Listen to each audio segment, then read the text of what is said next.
ചൂടിനൊപ്പം പാമ്പുകളെയും പേടിക്കുകയാണ് നമ്മൾ. ഇന്ന് മാത്രം 12-ലധികം പേരെയാണ് പാമ്പ് കടിച്ചത്. കോട്ടയത്തും കോഴിക്കോടും 3 പേർക്കാണ് പാമ്പ് കടിയേറ്റത്. 9-ലധികം പേർക്ക് പാമ്പ് കടിയേറ്റതായും സംശയിക്കുന്നു. ഗോകുൽനാഥ വിവരങ്ങളുമായി നമ്മളോടൊപ്പം തത്സമയം ചേരുകയാണ്. ഗോകുൽ, ഇതൊരു അസാധാരണമായ സാഹചര്യമാണ് അല്ലേ?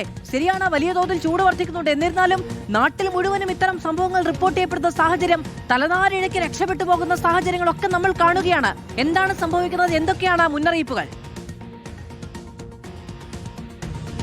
മധു, സംസ്ഥാനത്ത് ഭീതിജനകമായ വിധത്തിൽ തന്നെ പാമ്പുകടി റിപ്പോർട്ട് ചെയ്യപ്പെടുന്നുണ്ട്. പാമ്പുകടി മരണങ്ങളും കഴിഞ്ഞ ദിവസങ്ങൾ നമ്മൾ കണ്ടതാണ്. അത്രത്തോളം തന്നെ ഗുരുതരമായ സ്ഥിതിയിലേക്ക് കാര്യങ്ങൾ നീങ്ങുന്നു എന്നുള്ളതാണ്. 2024 കാലഘട്ടത്തിലാണ് ഏറ്റവും കൂടുതൽ പാമ്പുകടി റിപ്പോർട്ട് ചെയ്യപ്പെട്ട കാലം. പക്ഷേ അതിനെയൊക്കെ കവച്ചു വയ്ക്കുന്ന തരത്തിലാണ് ഇപ്പോഴത്തെ ഈ റിപ്പോർട്ടുകൾ പുറത്തു വരുന്നത്. ഇന്ന് ഒരു ദിവസം മാത്രം പാമ്പുകടി ഏറ്റ ചികിത്സ തേടിയത് 12ഓളം പേരാണ്. ഈ 12 എന്ന് പറഞ്ഞത് കൺഫേംഡ് കേസാണ്. അത് പാമ്പുകടി ആകാം, അല്ലാതെ ഇരിക്കാനുള്ള കേസുകൾ, അങ്ങനെ 9 കേസുകൾ കൂടി സെപ്പറേറ്റ് 108 ആംബുലൻസിന് റിപ്പോർട്ട് കിട്ടിയിട്ടുണ്ട് എന്നുള്ളതാണ്. അങ്ങനെ സംസ്ഥാനത്ത് വലിയ രീതിയിൽ തന്നെ പാമ്പുകടി ഉയരുന്ന ഒരു സാഹചര്യം നിലവിലുണ്ട് എന്നുള്ളതാണ്. സാധാരണഗതിയിൽ ഒക്ടോബർ മുതൽ നവംബർ വരെയുള്ള മാസങ്ങൾ, ഡിസംബർ വരെയുള്ള മാസങ്ങളിലാണ് ഈ പാമ്പുകടി സാധാരണഗതിയിൽ അതിരൂക്ഷമായി തുടരുന്ന ഒരു സാഹചര്യം ഉണ്ടായിരുന്നത്. പക്ഷേ ഇപ്പോൾ ആ മാസങ്ങളെയൊക്കെ കവച്ചു വെച്ചുകൊണ്ട് ഈ ചൂട് കാലത്ത് അമിതമായി അല്ലെങ്കിൽ ഒരുപാട് കേസുകൾ റിപ്പോർട്ട് ചെയ്യപ്പെടുന്ന ഒരു സാഹചര്യം കൂടി ഉണ്ട് എന്നുള്ളതാണ്.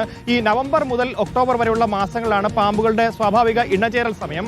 ആ സമയത്താണ് സാധാരണഗതിയിൽ ഈ പാമ്പ് കടിയേറ്റുള്ള മരണങ്ങളും അപകടങ്ങളും ഒക്കെ കൂടുതൽ റിപ്പോർട്ട് ചെയ്യപ്പെട്ടിട്ടുണ്ടായിരുന്നത്. പക്ഷേ ഇന്നിപ്പോൾ ഒറ്റ ദിവസത്തെ റിപ്പോർട്ടാണ് ഈ 12 കേസ് എന്നുള്ളതാണ്. 12 പേർക്ക് കൺഫേംഡ് ആയിട്ട് പാമ്പ് കടി ഏറ്റു എന്നുള്ളതാണ്. 9 പേർക്ക് പാമ്പ് കടി ഏറ്റതായി സംശയിക്കപ്പെടുകയും ചെയ്യുന്നു. അത്രത്തോളം തന്നെ ദുരിതത്തിലേക്ക് കാര്യങ്ങൾ നീങ്ങുന്നതായാലും കനത്ത ചൂട് ഉയർന്ന സാഹചര്യത്തിൽ വീണ്ടും പാമ്പ് കടി ഏൽക്കാനും അതേപോലെ അത്തരത്തിൽ വലിയ ബുദ്ധിമുട്ടിലേക്ക് കാര്യങ്ങൾ നീങ്ങുവാനുമുള്ള സാധ്യതയൊക്കെ മുൻപിൽ കണ്ടുകൊണ്ട് കൂടുതൽ ജാഗ്രതാ നിർദ്ദേശം പുറപ്പെടുവിച്ചിട്ടുണ്ട്. പലയിടങ്ങളിലും പാമ്പ് മുട്ടകൾ വിരിഞ്ഞ് കുഞ്ഞുങ്ങൾ വീടുകളിലേക്കും അതേപോലെ തന്നെ സുരക്ഷിതമായ ഇടങ്ങളിലേക്കും തണൽ തേടിയും ഒക്കെ കയറാനുള്ള ഒരു സാധ്യതയുണ്ട്. ആ സാധ്യതയൊക്കെ മുൻപിൽ കണ്ടുകൊണ്ട് വീടും പരിസരവും ഒക്കെ വൃത്തിയായി സൂക്ഷിക്കുകയും അതേപോലെ തന്നെ ആന്റീവനം അടക്കം ഈ മറ്റിടങ്ങളിൽ സജ്ജീകരിച്ചിട്ടുണ്ട്. പല ആശുപത്രികളിലും പ്രാഥമിക ചികിത്സാ കേന്ദ്രങ്ങളിലും ഒക്കെയായി സജ്ജീകരിച്ചിട്ടുണ്ട് എന്നുള്ള വിവരം കൂടി ഈ വകുപ്പുകളൊക്കെ അറിയിക്കുന്നുണ്ട് എന്നുള്ളതാണ്. എന്തായാലും ഏറ്റവും കരുതിയിരിക്കേണ്ട ഒരു ഘട്ടം കൂടിയാണ്. വീടുകളും പരിസരവും ഒക്കെ കൃത്യമായി തന്നെ സുരക്ഷിതമായി തന്നെ വെക്കേണ്ടതുണ്ട് എന്നുള്ളതാണ്. അപ്പം പരിസരവും അതേപോലെ തന്നെ പ്രദേശങ്ങളും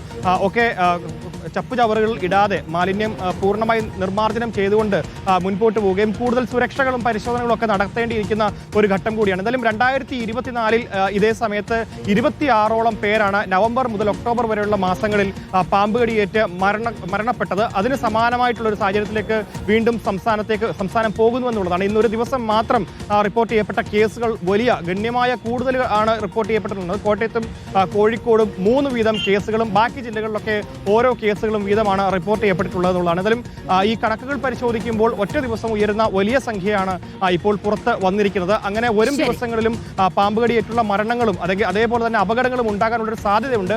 അത് മുൻപിൽ കണ്ടുകൊണ്ട് കൂടുതൽ ജാഗ്രത തുടരുകയും വേണം.